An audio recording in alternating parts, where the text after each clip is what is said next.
লাগবে না ওই সবই যেটা বেড়ে গেছে ওইটাই বানাবে। আর এটা আলু ধান চাষ তো এখন তো ঠিক আছে। আর ওইখানটাতে রোপে কিছু লাগানো আছে। এটা শসা আরে না লাগানো আছে তো শসা আছে এদিকে স্যার কুঁদরি আছে। ওইটা এটা কুঁদরি হ্যাঁ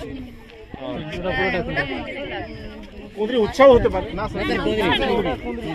কুঁদরি না কত কুঁদরি কুঁদরি ওই গাছের গোড়াগুলো অত মোটা হয় কিন্তু বীজের থেকে হয় ওইগুলো তার মানে 2-3 বছর ধরে ওগুলো গোড়া থেকে হয়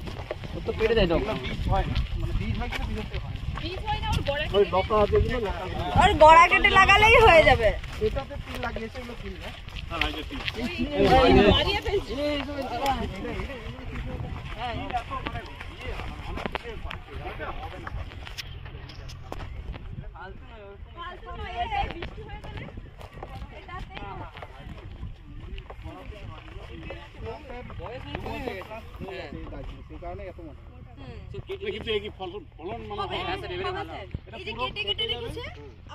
আবার কেটে দেবে মানে দেখছে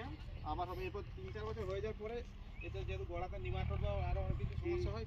ওটা অ্যাটাক করেছে তখন আবার মানে গোড়া তুলে ফেলে দেয় বা ক্রপ রোটেশন আচ্ছা তখন অন্য গাছ লাগাবে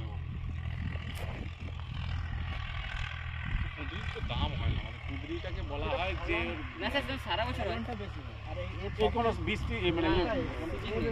করতে গাছটা করতে খরচা খুবই লোকা লাগতে চায় না খাই না খুবই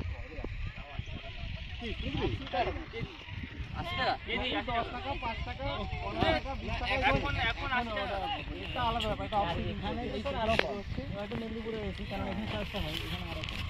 বরাবর যে কোনো জায়গাতে 20 টাকার মধ্যেই দাম 20 আর ভেড়ু